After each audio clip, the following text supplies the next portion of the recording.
Welcome, everybody. Welcome back to Lunch and Learn. I'm David Cowan, president of the museum. And returning to the museum is Sidney Rocke. He was here about a year ago with a terrific lecture on counterfeiting.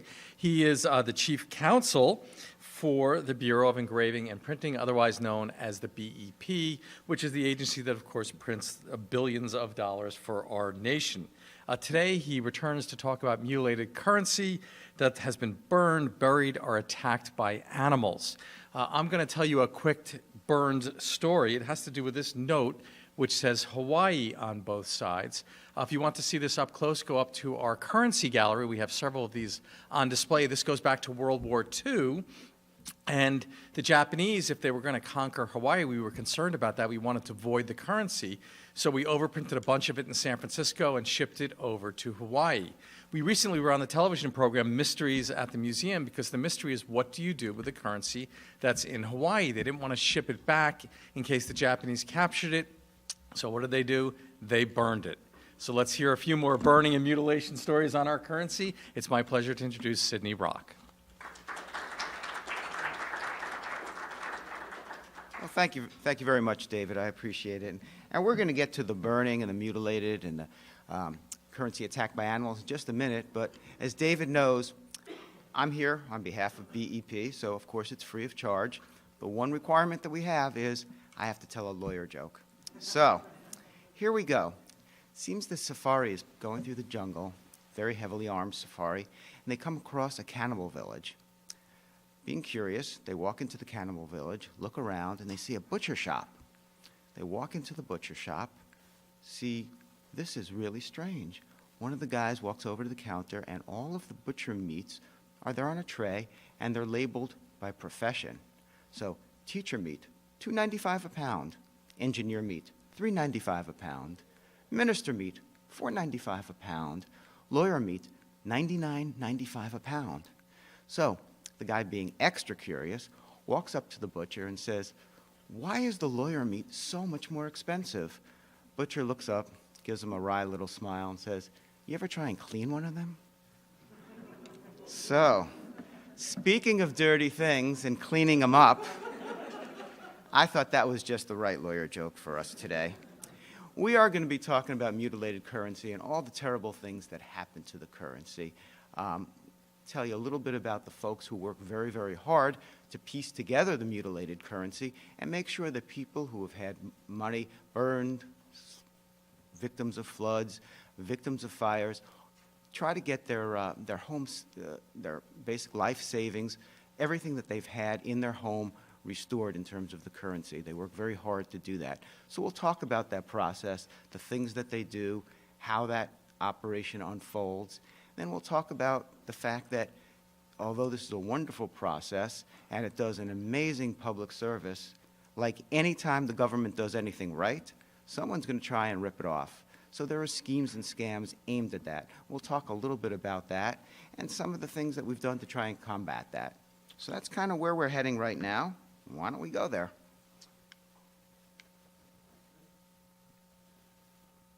Okay. There we go. Okay, I am from BEP, and as you can see, we redeem mutilated currency as a free public service. It's not our main gig. What do we do primarily? We print the money. We print the money that you have in your pocket and in storage, money that goes all over the world, billions of notes every single year. But one side tangent of what we do is basically redeem some of that money that's had unfortunate things happen to it. Each year we get 23,000 claims, as you can see, and the office has just 12 examiners full-time that work on this. So it's a big, big workload with not a very large workforce to work on it. But they're very, very dedicated people, and they get in every day submissions from all around the world because, you know, the American currency is the de facto currency of the world. So 60% of our $100 bills are overseas. People store value in the American currency. And when you have a lot of currency being stored in places, as we're going to see in just a few moments, bad things sometimes happen to it. And those folks send their money into BEP. Please examine what we have, and can we get it redeemed? And when it's legitimate and when it's appropriate, they get their money back. So let's talk about the specifics. Last year, over $40 million in mutilated currency came into BEP. It was examined by those 12 people, just 12 people from all of those claims. 30% are big bulk submissions from banks. What happens? Many, many banks in the U.S. and elsewhere have customers come in and say, I'd like to deposit this money, or what do I do with this money? If it's just not up to snuff and it can't go back into the commerce stream, a lot of banks will collect all that money and submit it to BEP in bulk collections. So that's, basically 30%. What's the other 70%? Well, I like to say that's from Antilli. Basically, it's from the average people who have had money and had unfortunate occurrences. And Antilli, out in Bug Tussle, had the unfortunate example of her pet chihuahua ripping up a $100 bill. And I kid you not, it's sort of like that insurance commercial where they give you all the examples. That has happened numerous times. Dogs have torn up people's money, and they send it in, and people put it all together, bite marks and all.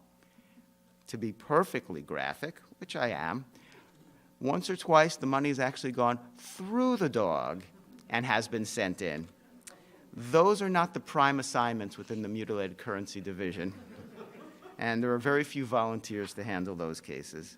But it does say something about our money, that it survives the trip. All right, here's a few graphic images to talk about the things that happen to money.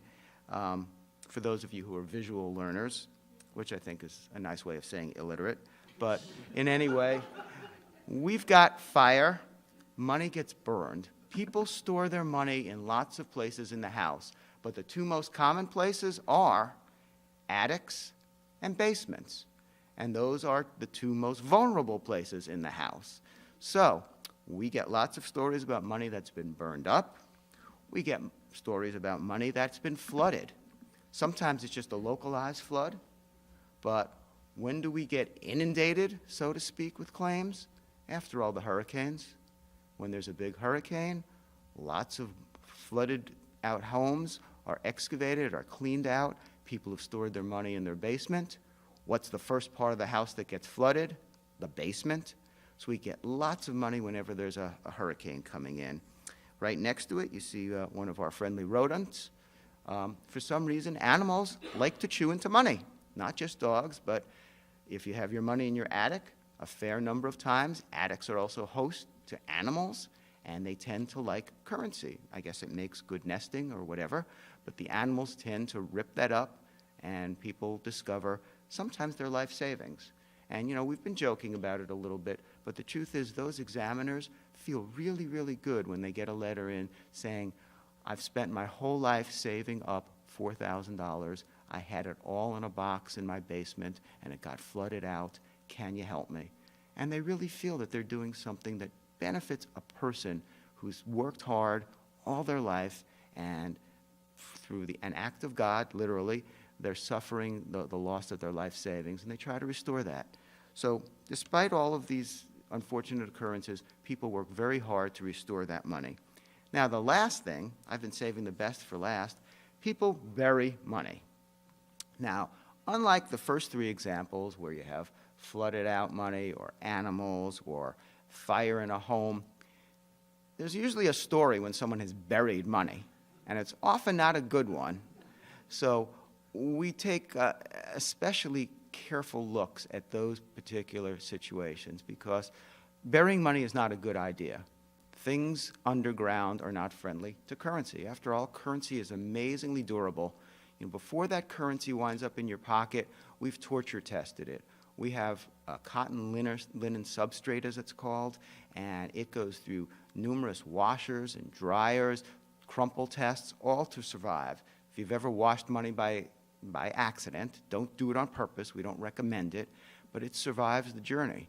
But the stuff's not indestructible. And when you put things in the ground, fungus gets at it, moisture gets at it, insects get at it, the chemicals from the soil leach into it, all sorts of very bad things happen. So if you want to emulate the pirates of old and bury your money, they were burying jewels and coins. Currency is very different. Do not bury it. But we do get those cases where people have buried money. So, being a lawyer, let's talk about the specifics. What is mutilated currency? We have a definition, and it is money which basically is damaged to the point where it's difficult to determine the value of the currency, where it's not clear that at least half the note is present. Now, why do we have that one very rudimentary basic safeguard? So that when you submit 51% of a note, we know that whatever happens to that other 49%, it's not going to later be submitted also. So the examiners have to be very, very convinced that one way or the other, that is a note, and they are convinced that they're not going to be receiving more of that same note.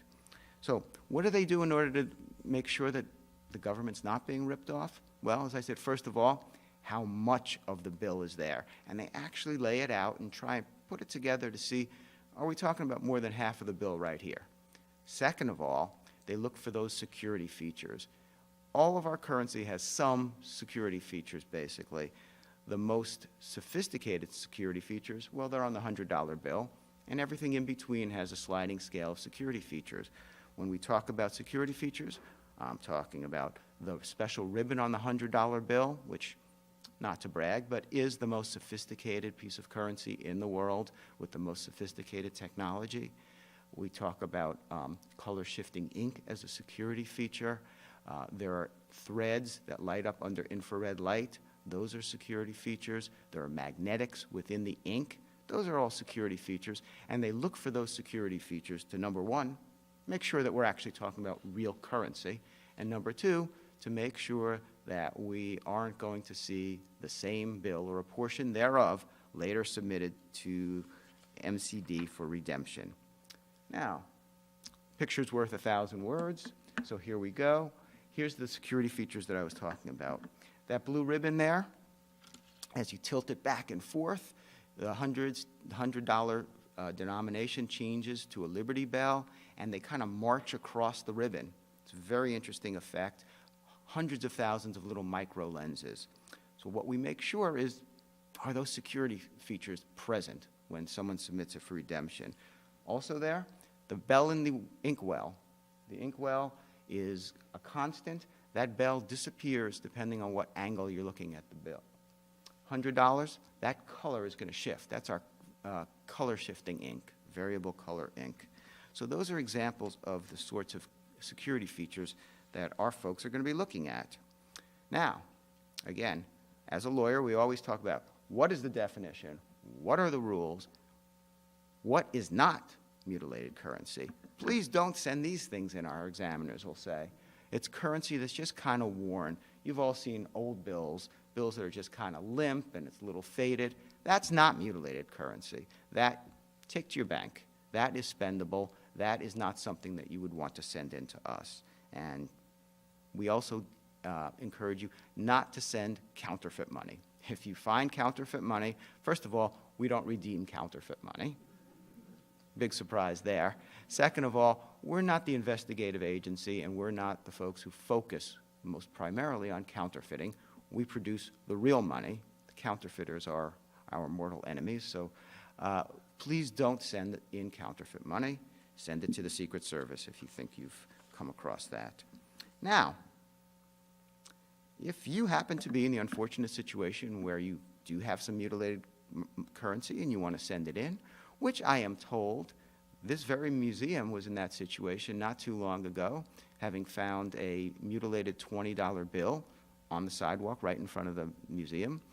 I understand that they put it in through our process, and I am told it came back 8 weeks later in the form of a check. So there you have it. There's the check there. You going to frame it, or are you going to actually cash it? Yeah, okay.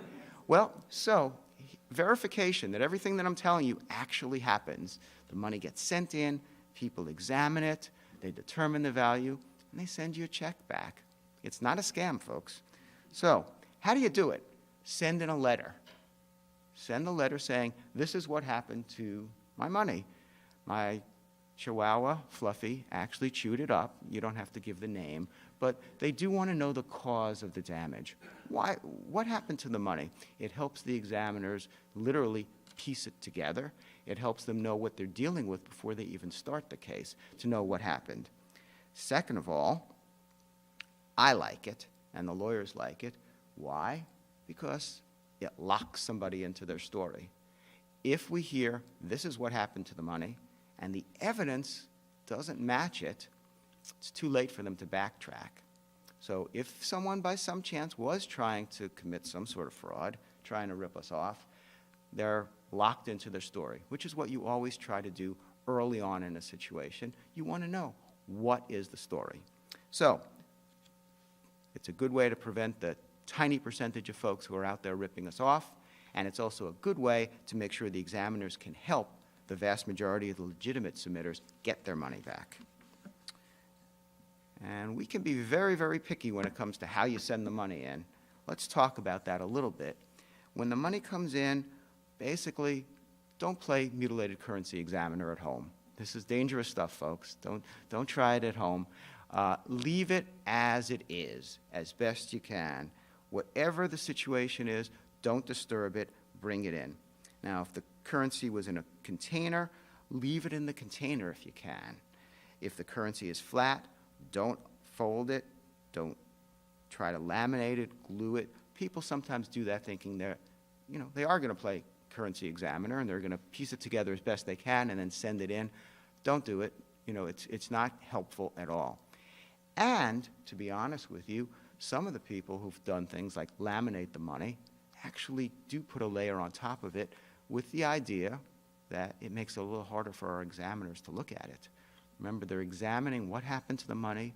They're trying to determine what the real cause of the mutilation was, because it is a crime, and we'll talk about it later. It's a crime to intentionally mutilate money. So they're looking for those telltale signs of intentional mutilation. They're also looking for those security features. If you laminate it, it makes that harder to do. So don't do that, and we tell the bad guys, now we've changed our rules. I'm going to talk about that in just a minute. But because there were some instances of people trying to rip us off, we've changed the rules to make it a lot harder. But the safeguard here is leave the money as it is. Now let's talk about what those examiners actually do. They go through each case very, very carefully. First, they do an initial screening. What do we have here? Is it a flood situation? Is it fire? Is it a lot of money, as in hundreds of thousands of dollars? Is it a single bill? Does it come from the Museum of Finance? Do we give them extra special care? Because it was 8 weeks from beginning to end for the museum to get their check back. And we can't promise that for everyone, but that's pretty darn speedy when you think about everything that has to occur. So when you hear about the slow pace of government operations, it's a myth. Not true at all. These examiners look at these submissions and they grade it from 1 to 5, with 1 being the easiest case for them to handle. Money that's almost spendable, money that looks pretty much like the money that's in your pocket. 5 being really, really horrible stuff. I mean, if it's burned, we're talking about major portions in ashes. If it's flooded, it's basically a brick. So those are the most challenging cases. And since it takes 6 months to 36 months, well, as you can imagine, the reason you have that spread is because you have cases that are extremely complex, that are going to be at the high end of the scale, and you have some pretty simple cases where most of the money's there, nothing much seems to be missing, it's only a single bill. Those can go through the system a lot faster. When they're examining it, in case you're curious about how that happens, it comes in, 2 people look at it. Just like the rest of BEP, we have what's called the 2-man rule. It's been called that for years, but political correctness being where we are now. The 2-person rule. When money is being examined, always, always have to have 2 people. Why? Because obviously it's much harder for 2 people to agree to steal something. It's always possible to have a conspiracy, but it's much easier if someone is there by themselves and more tempted to steal. Always have to have 2 people. So they examine it together, and they see essentially what it is, and then they grade it. Then it gets sent out to the various examiners, and it waits its turn with all the other $40 million in submissions that they've received. The whole process observed by cameras. So in addition to the two-man rule, almost every sensitive area in BEP has a lot of camera coverage. And if there's ever a discrepancy, pull the footage and look at the video, see what happens. What does that do? It makes sure that our staff maintains the high level of integrity that we always expect. It also protects them in case someone has sent in a letter saying, well, I have just submitted $100,000 in cash that was buried in my backyard, and they examine it, and it turns out to be $40,000. So that way, we can say, no, when it came in, it was $40,000. We didn't lose your $60,000. No one took your $60,000. It was $40,000 to begin with. So it works for both purposes.